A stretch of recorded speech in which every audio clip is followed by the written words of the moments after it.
Hello and welcome to episode 22 of the Successful Mentalist podcast. My name is Aidan O'Sullivan and I am joined by my very good friend and co-host, Mr. Ashley Green. He stayed silent, that was weird. In this episode we're talking about something really quite interesting, because it's something that has cropped up quite a bit in our lives recently, and we wanted to share that with all of you. And as you guessed by the title, we're talking about simplicity. But before we go any further, let's actually see if Ashley wants to say anything this time. Ashley? I am awake, I promise you, I am certainly here. I just thought, we'll do it differently today. I'll do an intro where I don't say hello, like always, and I'll just stay quiet, catch you off guard. Yeah? Lovely. Completely off-brand for this episode, where we keep things simple. Simple, yeah. And we're going to confuse it. So, Ashley, why don't you start us? Why is this the topic that we've chosen? Well, I think this is something which we speak about quite a bit. And like this whole idea of simplicity, just to get you guys, the listeners, really like on side, it covers everything. Whether that be your website, your performances, your social medias, or just the way you act and speak. And even down to like the specific routines. And I think because how most magicians and most of our listeners speak, I think it would be great to actually start off talking about simplicity in routines, and then we can talk about the other things next, because I know you guys love talking about the tricks. Is that all right, Aidan? I mean, that sounds like a perfect opportunity. I think you should probably kick this one off, because you've got a couple of interesting stories to tell. So this actually come from the other day when I was doing my online show, and I had some very high-profile mentalists watching that show, and I fooled them with something which is no more simple than the old 7 force. You know, these elite mind readers around the world, and I've just gone I'll think of any number between 1 and 10, something like a 2 or a 3, and they've gone 7. But they were genuinely fooled, and they messaged me afterwards, and I was like, I don't understand that bit you did with the playing cards, because I done the 7 force with the playing cards. And you know, I think that proves a point, first of all, in methods. And we can talk about routines as well in a second. I know I'm saying, let's talk about routines, and now I'm saying, let's talk about methods, but who cares? This is the way it's going now. But I think this just proves a point, like, sometimes we don't need to do super complicated stuff, like we don't need to do a double-handed reverse back palm going into like some weird side shifty thing that takes 12 hours a day of practice to be able to just do it for like 1 second with a billet. Like, we don't need to do anything like that. Sometimes like the most simple things can be super effective. And I think the reason, and this is what I was talking to you about, the reason why that worked so well was like that whole idea of think of a number between 1 and 10 and forcing a 7 is because of the routine it was in, and it actually fit. Because we're talking about playing cards, we're talking about numbers, and I think the reason why something so simple and so beautiful can fool some really high-profile people was the fact that it was consistent with the routine I was doing, and it fit perfectly. I mean, I completely agree. I mean, having seen the show and how like, look at this specific piece in particular, it's really amazing how just the context of the routine can make something so basic. Like, one of the first things that we learn in mentalism is this concept of a psychological force, and in this case, perhaps the most obvious of them all, the 7 force being so fooling just because of that context. And it's just a tribute to sort of show that sometimes it's not the craziness of the trick or the method or the depth of the method. Like, you've seen my show, the method for my show, or one of the specific card routines in there, was far more complicated. There's a lot more going into that. And I'll be honest, I don't think the payoff was even worth it. And you may have seen some of the stuff that I've been posting on social media to the listeners as well. You kind of see the extent that I went. It really didn't have a huge impact. Whereas just something so beautiful, something so simple with a good context, it just shifts everything. And that's, for me, is the heart of simplicity. It's making sure that it's not obvious and transparent, but that's where the context comes in. So in this case, numbers. Okay, how can we deal with numbers? Sure, a playing card. Playing card seems to fit in this case, and it all just like wraps itself up nicely. If you're having somebody think of a fruit, for example, and you're doing a psychological force for a fruit, why not do it under the framing of perhaps I don't know, this is literally off the top of my head, but something that they see in their house. And then you bring in the like maybe the Apple Force, and it's just logically tied up because of the context, and that's, for me, that is the most important part, the context. Yeah.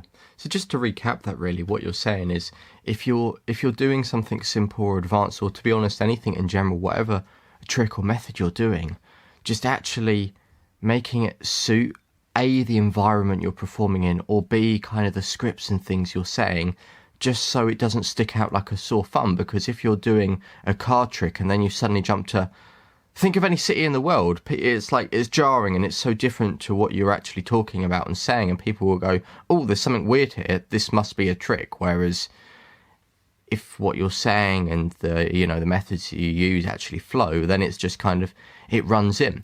But there's a question I want to actually fire back at you, and it's, I know sometimes that magicians and mentalists and other performers are put off performing simple things. Do you think it's A, magicians thinking, them thinking it won't be fooling, or do you B, think it's sort of ego and they don't want to be seen doing very, very simple things, and they just want to do these advanced, crazy sleight of hand or like insane moves or crazy anagrams that take years to learn? That's an interesting question, because I'm kind of at this present moment in time, I feel it's a bit of both. I feel that obviously we are taught, for those transitioning from magic into mentalism, we've kind of got this predetermined knowledge of, you've got to rehearse a sleight to get it perfect, so then it's invisible, or you've got to rehearse a specific point or get something so good technically that it will fly in a mentalism performance. But I just don't think that that's necessary. So I think that a lot of it comes from what we're taught and what we're sort of built up, and the community builds us up to believe, like this complete, dedicated, consistent practice to be able to do this crazy sleight of hand move so that you can peak a billet. For me, it just doesn't make sense. And I think a lot of that comes down to that ego as well, because we're told that this is the way to do, then we spend so much time practicing it, we don't want it to feel like we've wasted that time. Like, okay, sure, we spent 3 months perfecting a perfect table billet switch, when actually what we could do is just a double lift, like a really bad double lift, and never need to touch it again. Like, we don't think like that. We don't try and make it more complex rather than simplifying it down and making it super simple, super clear for us. How can we deliver the most impact with it? Like, I'll happily spend 3 months learning a billet switch to then put it in the bin immediately in favour of another method that's easier. And I don't think the community has caught that yet. And I think we're at this interesting turning point that a lot of people, most magicians now, aren't really willing to spend that much on magic. It's still a huge thing. Everybody's trying to buy the latest tricks, and there's the whole community trying to release tricks and share tricks, and that's another debate that we can go into at another point. But I think a lot of that has its impact on us now, so that we're not trying to buy all of these tricks anymore. We're just trying to do good magic, and I think that's the direction we need to head in. So that's a complete side tangent to the question asked, but I think it's a bit of both. I think it's the community impact, plus we don't want to waste our time, which is fair enough. I don't think it's a complete tangent. I think you've explained your points logically, and I think that makes sense. But ultimately, like, it doesn't really matter what you do, what you perform.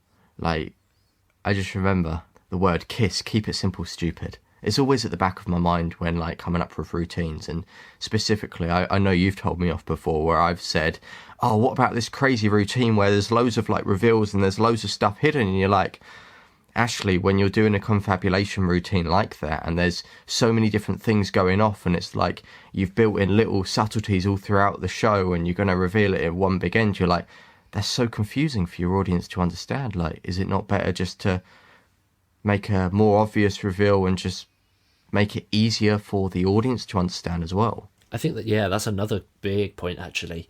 I think we really love having complex routines, and a lot of us really like this idea of Darrening up our close-up set. Like, Darren is a master of having these hidden reveals and these crazy, like, build-ups to the big reveal, and I think we see that, we admire it, and then we try and replicate that.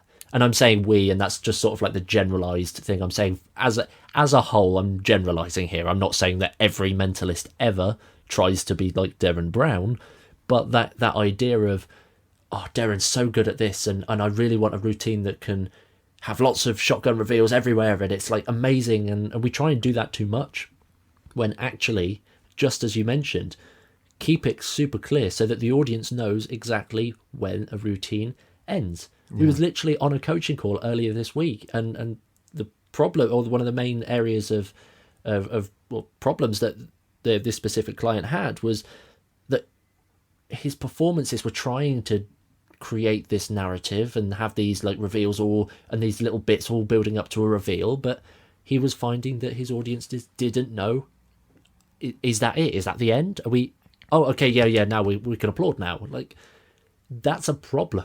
We try and complicate it so our audiences get confused. So we just need to completely get clear. And even if it's just, in mentalism, we've got this beautiful thing that we are linear. We are very, very linear. Whereas magic can go off in a million ways, mentalism, we say, think of something, I'm going to tell you what it is. We can use that to our advantage, because now we've got a definitive endpoint. The rest of the routine simply has one job: get to that endpoint. We don't need to confuse it and make it complicated and have 1,000,001 hidden reveals and build-ups. Just get to the goddamn point. Yeah. And your audiences will love it.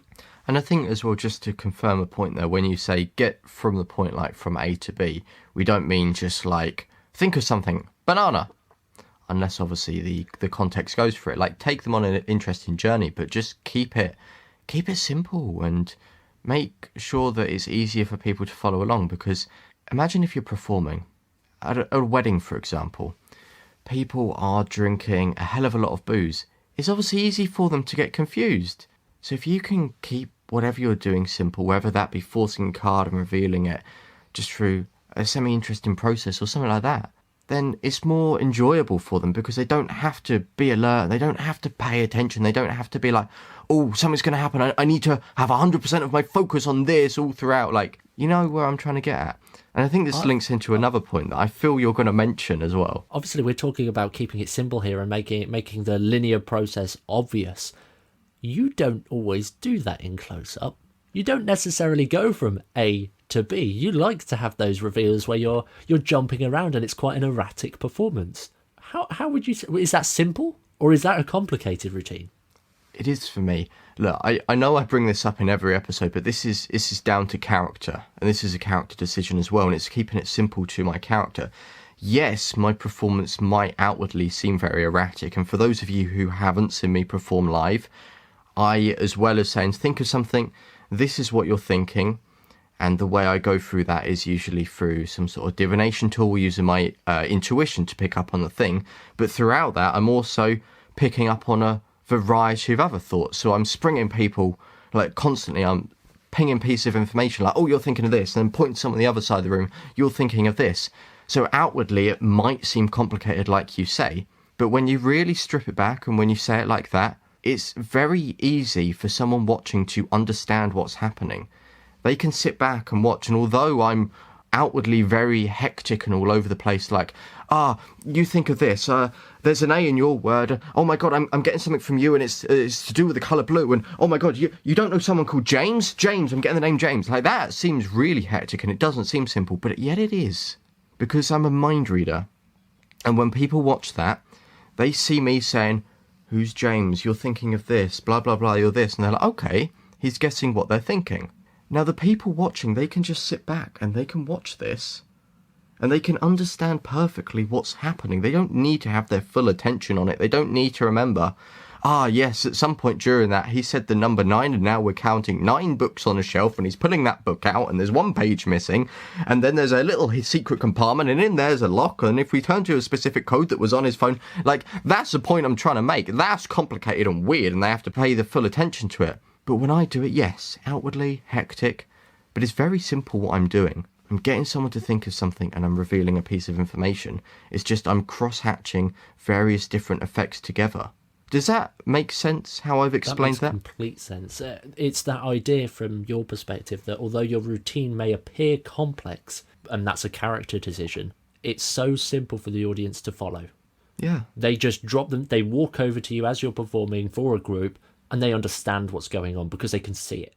And it's completely clear. They understand everything. And this is something which we try and get across all the time in like coaching calls, especially when people come to us about routines. I can think of another coaching call we've done with a client. We was talking to someone about that. And it was about how he can get his audience to fully understand what he wants to tell them. For me, it's, I've said it before, if you want to listen to the episode about character or even our superhero origin story, stuff like that, you understand better how my character is. But when I want to get this whole weird psychic person across, I do that in such a simple way through my routines, and it should be obvious when they look at these routines. They know how it is I read minds, why I read minds, what it is that I'm doing. So they should understand the full package, not just the trick as well. That makes complete sense. So we've spoken about methods and also the presentation here. I do kind of want to jump backwards a little bit, go back to sort of the methods in the trick context. In that you gave a perfect example as you was talking a minute ago through that. Oh, here's the number 9. We'll go 9 books on the shelf and then find this and then look at the third word on the that crazy process-driven effect. Are they bad? If you can pull it off, and if it's a character decision that works well, then it will. But it will work. But I would argue, and this is from what you've said, and I 100% agree with it, things like that are sometimes too complex for your audience. Like, you've just got to be thinking, what is it that your audience wants to get from this? Is it a form of escapism from their hectic lifestyle of going to work, where they don't want to carry on putting 100% focus? That's why people love films, because you can just switch off and go into like a different brainwave frequency and just zone out and just absorb the information. So it's understanding like the whole context you perform in. Personally, I agree with you, and I do think that those types of routines are they're too much. They're too much for me, especially. I don't enjoy it, and I think it is too much, because if for whatever reason one person looks away at a specific point and they look back, bang, you've lost it, and nothing else makes sense because you've lost one thing. Exactly that. And see, for me, although on the whole they're quite bad, I do think we can make them simple. And here's like an actual example that I take away. I'm not going to go into details, but this is an example that I have done this, a very process-heavy trick. It is the bulk of my stage show. And the reason it's the bulk of my stage show is because I've taken those processes. I said that weird, I'm sorry. I've taken those processes and I essentially sliced them up into key sections and put them at different intervals throughout the show. For example, the start of the show opens with the first bit of process. I then go into a routine, or maybe 2 routines, or whatever it is. I then add the next small bit of process. And luckily this specific trick doesn't mean all the process has to happen at the same time. I can just slice it up, spread it throughout the show, and suddenly everything is clear. Yeah, but you're taking what would be an outwardly and inwardly and everything complex and over the top routine, but you're making it simple and you're making it clear. And this is something which I said in the handstick lecture. Clarity is a huge point of anything which people do with hypnosis, and you're making this clear and obvious to your audience. So you're not actually performing something complex anymore. You've completely changed the presentation around to make it simple, right? Well, it's exactly that. It's also just quickly on that. It is also the case that this whole routine, if I was to do it all at the same time, it would take 20 to 30 minutes. It's a very long routine, but because the process is sliced up, it also means that I can hide clever method in the gaps and also in those bits of process there. But it's obvious. At any point they understand, and when they're remembering the big finish of the show, they can think back at all of those key plot points, the whole process. They will then remember the entire process of getting there, rather than you doing, say, a book test, which revolves creating numbers and then counting to words and then thinking of a word. They're just going to remember, I don't know what happened. He guessed a word from a book. Cool. But splitting the process, making every bit of it clear so that they can then remember that, and in a good way, it just means you can hide method and be more clever when you're performing. Hi guys, it's Ashley here. I just want to quickly interrupt this podcast just to say one little thing. If you do enjoy the podcast that we are currently putting out at The Successful Mentalist, do us a favour and make sure to subscribe. It will honestly help us out. It will mean the world. It will help with our stats and rankings, which mean that we're then shown to more magicians and mentalists around the world. And we want to try and help as many people as possible with these podcasts. So honestly, if you could subscribe, it would mean the absolute world to us. Anyway, back to the podcast.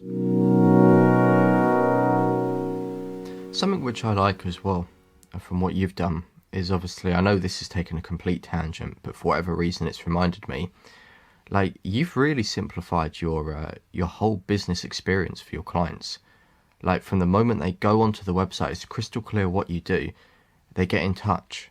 Everything's crystal clear, even down to the contracts. Can you elaborate on that? Because I think that's a beautiful thing to mention to everyone here. Yeah, I think simplicity, we don't just have to be simple in terms of our methods and our tricks and our presentations. Like, yes, that's very important because that ensures that we've got a good product. But in order to shift that product and actually make it financially viable, we've got to have a good business. And for me, I'm not an overt businessman. Like, I've got a business mindset now, but I'm not an overt business person. I'm not here to try and flog you stuff. I'm not here to try and grow these crazy businesses all the time. It's like, what I'm actually doing in my performance business is I'm just trying to help people help people. I'm trying to help my clients help their guests have a good time. Or I'm trying to help my audience enjoy their evening. That's all I'm trying to do. So why does that need to be complicated? For me, it's so simple. It's like, if you want me for an event, you head to my website, you see the events that I do, and you just get in touch. From there, I have a very, very simple conversation with them to just explain everything that I do, get to know them, really make sure that I can deliver them huge amounts of value. And then I just make sure that the business process is easy. I highlight my contract and my invoice, but I highlight my performance agreement, contract, invoice, all of that stuff as just the boring paperwork bit. And I paint it red, like, oh, this is just a bit that we have to do, but here it is. And they turn it around in half an hour flat because no one wants to do the boring paperwork. They simply want to have a good time, and that's all I'm doing. I'm not angling it up to say, right, how many guests have you got at your event? I just need to know so that I can quote properly. It's like, no, I don't do that. Like, it's important, so you're not quoting very low for thousands of people, but at the same time, don't make that a business bit. It's all about delivering the value, and that's my job. My job is simply deliver value. Sure, we have regulations to follow, but value. That's it. It's very funny you mentioned that about certain questions you ask when, like, before you even send out like an invoice or a quote or anything like that. I remember it's certainly like a year ago. About a year ago, I was quoting for quite a few weddings, and I suddenly realised I'm asking them a hell of a lot of questions. What's this going to be like on their end? Are they going to get all of these questions and they're going to be like, oh my gosh, and feel bombarded? And is that now playing against me because the other magician or mind reader or any other wedding entertainer that they've got in contact has only just asked very few basic questions which they're easy and able to answer off the top of their head? So I suddenly realised that, and I was like, oh my gosh, this needs changing. So now I literally ask the exact things I need to ask to give me an idea of what I'm going to quote at. For example, where it is, what are the timings, how long am I going to be there for? You know, the very minimal and the exact details. Then afterwards, after they get in touch, after they book me, then we can start discussing in the finer details the more specific things. That way, they're now not getting over confused, but after they've booked me, rather than confusing them, I'm now taking the time to follow up and make sure their event is a little more successful because we're both on the same page about what's happening. So yeah, this is something that I've actually changed myself because I saw the problem and it hit me. And I know that so many other magicians and mentalists, I say magicians is kind of a collective term, isn't it, for what we do? Heck, yeah, magicians, yeah, exactly. You're all magicians, you do tricks. Apart from that little weird guy watching, who's similar to me. No, I don't. I'm psychic. Everything I do is real. That's me. There's my doppelganger Brilliant. Out there. Brilliant. That's the weirdest tangent I think we've ever had on the podcast. Hey, I'm Tangent Man. I go off on weird things. But yeah, like, I know that magicians do this all the time. And they have so many confusing things they say. Like, why? Strip it back, take it out. Like, even looking down their websites. Like, when you look at a lot of magicians' websites, for me, it doesn't flow nicely. It's just kind of like all over the place, and it's very kind of like, oh, I don't feel like I know exactly what you do. Are you saying you do all of these specific things? Are you saying you do like 12 million different events? You have like 12 million packages? Which one do I choose from? What do you specialize in? What are you good at? It's exactly that. In a world of information overload and instant gratification, we've got to make sure that our businesses are delivering on that. Sure, we try and get away from instant gratification, but we can try and use it in our businesses by making it super simple in terms of what do we do. Don't have every single possible event type listed on your website. Sure, you might misguide yourself into thinking it's good for search engine optimization to have all of these different events. Sure, maybe that's a thing, but are your clients booking you for all of those events, or are they booking you for one event? Are you, when just quickly on the, like when you're talking about them, the details you need for an event, is it a job interview, or are you simply trying to be an entertainer? What is it? And same with the website. You've got to be completely clear on exactly that. And yeah, it's just making it simple. It just really is. It's trying to be so obvious in terms of where are they going, what are they after. Just because you've got a million pages of text on your website doesn't mean anyone's going to read it. We're in a world now that people don't read much. So you've got to be completely clear. Get them from A to B. Use our ability as mentalists to be linear in the business perspective. Be linear, be clear. Send them from A to B. Be simply direct on that. Don't mess about, go crazy. Just get them one direction to one place, and that's it. You don't need to complicate it. Yeah, so that really kind of brings me on to a point that I just want to quickly say, and I know this isn't exactly on topic with obviously today's podcast, but if you've listened to this part and you're listening to all the simplicity and business stuff, I think it is going to suit, so I'm just going to say it, and it brings me on to websites. Like, if you have a website, go on there, and if you have paragraphs and paragraphs of text, for example, in your about section, what it is that you do, think about how you can condense it down, how you can half it, how you can make it smaller, or how you can split it up into like maybe 3 or 4 different paragraphs. Just put the key information up there and take out all the waffle. Well, this is it. You can use the exercise that a lot of copywriters actually use when they're designing work for business. Imagine that every single word on your website is worth £1. How much would you rather spend getting to them to that one point? You want to get them to inquiry or booking. You want to get them to one of those specific stages with as little expense as possible. Sure, they might organically find your website and have a look through and somehow like be majorly convinced and inquire straight away, but add on £1 for every page that they visited on your website, and every word on every page, sorry, and watch that skyrocket. Be budget friendly. Try and cut your copy all the way down to the absolute essentials, so that they're not getting confused and they're just going to where they need to be.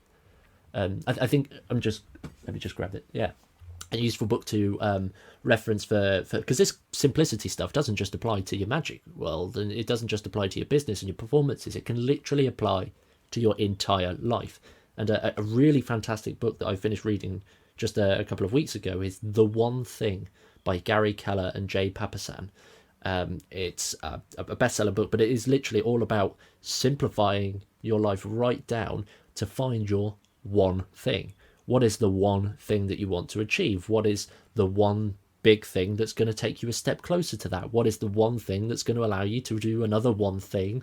And you get this amazing chain of single things. And this should be the exact same in your performances and in your business. Find that one thing.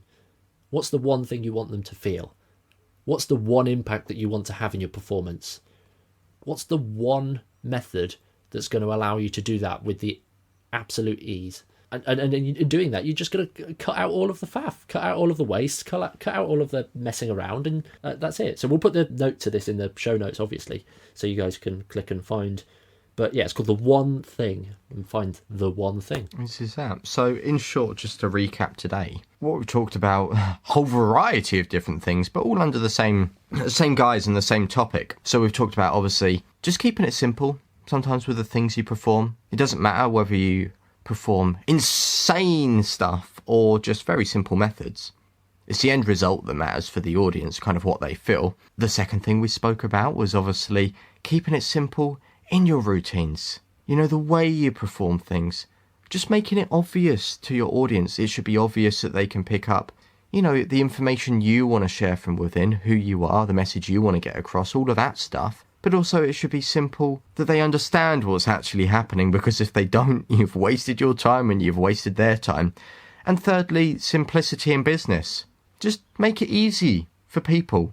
Make it easy for them to book you. Make it easy for them to research you. Make it easy for them to go straight to that piece of information they want to get to. And like Aidan says, turn around the contracts in just 30 minutes when booking you. Easy as that. Keep it simple, guys. I think there's a lot of information in this episode. This stuff isn't easy. Like, we've spoken for just over half an hour on this stuff. It's not easy. It's going to be tough because you're going to have to change a lot of things if you're not already doing this. And we both did. We both had 1,000,001 events on our websites, all sort of loaded up there. But now, for me, it's quite literally, at this moment in time, all I've got on my website now is weddings and my online show. There's the homepage and then the contact page, but that's it. I don't say anything else. So it's tough. It's not easy, but you'll get there. You know, there is one more simple thing that people can do. Do you want to know what that is, Aidan? I would love to know what that one simple thing is. Quite simply, you can scroll down on your favourite podcast provider, you can click on the little review section, and you can leave an honest rating about this podcast, about the feedback we share or the information we share. Let us know your thoughts. We'd love to hear. And remember, guys, it's so simple to do. It's just at the bottom. That's it. That's all you need to do. One thing. I'll be honest, I didn't know where that was going, so that was actually gold. But yeah, that's it. Nothing else. One simple call to action today. Give us a review, leave us a rating, and that'll be great. Awesome. We'll see you next week, guys.